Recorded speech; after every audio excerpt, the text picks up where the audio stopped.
Hello guys! So, ito na naman po tayo. Naghahanap na naman tayo ng matitipid na pagkain. Pecha Peligro na naman. Ito, meron akong ulam para sa inyo.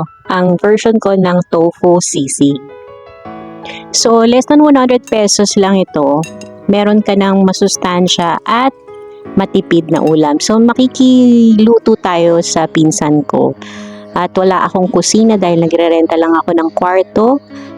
So, painitin lang natin ang kawali at pag mainit na, pwede natin ihalo ang ating tofu. Ayan. Kaya mahulog ang cellphone. Kasama na yung cellphone sa pagluluto. Pag nahulog. So, habang nagluluto tayo, makinig na lang muna tayo kay Mana Cabiles Mix Vlog. Shout out sa'yo. Mega love shout out. Ayan. So, ayan. Pag nakita nyo ng medyo malutong-lutong na yung ating tofu, pwede na yan. So, here are the ingredients. Size green chilies. Yan. Actually, ito yung siling haba. Tanggalin nyo lang yung buto sa loob. Yan. Then, tapos sibuyas, konting salt, pepper, and toyo. Toyo.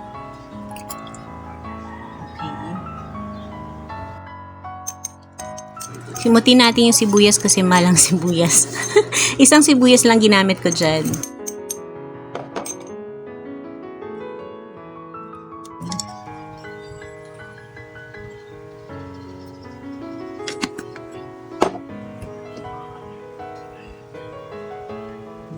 Green, gandang green. Siling haba, tinanggal yung mga eme-eme. Konting salt.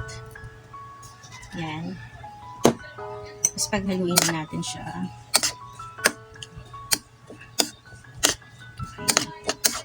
Then, lagyan natin siya ng mayonnaise. Yung mayonnaise ko kasi may cheese, so yun. It's up to you kung gusto nyo mayonnaise lang. Sa akin kasi may cheese yung mayonnaise na nilalagay ko. Nakamix na yung cheese and mayonnaise. Ayan. Mas maging creamy. And ito yung mixture natin kanina.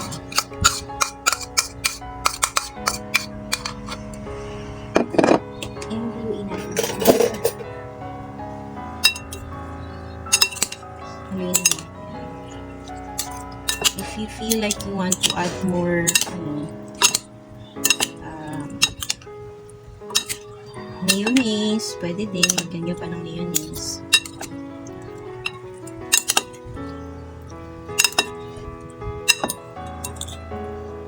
Kung gusto nyo dagdagan ng kalamansi, pwede rin.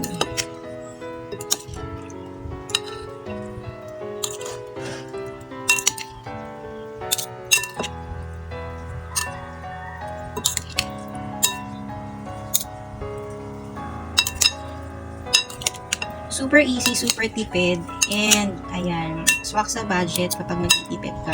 Masarap pa. Simpleng-simple lang.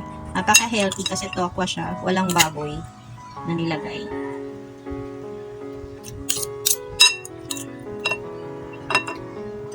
Yan, sarap.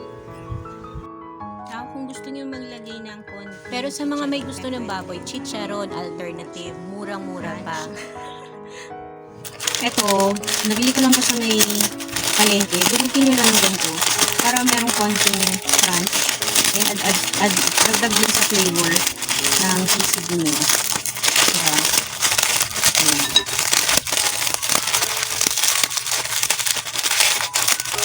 Ayan. Yun lang, sobra. Hindi na kailangan ng kung ano pang mga pang pok-pok-pok lang. Kamay lang. Sobra kasi yung crunchy na nito. Ayan. So, ngayon ilagay na natin siya. So, here's our finished product, our tokwa sisig with mayonnaise and cheese. Ayan, kain tayo!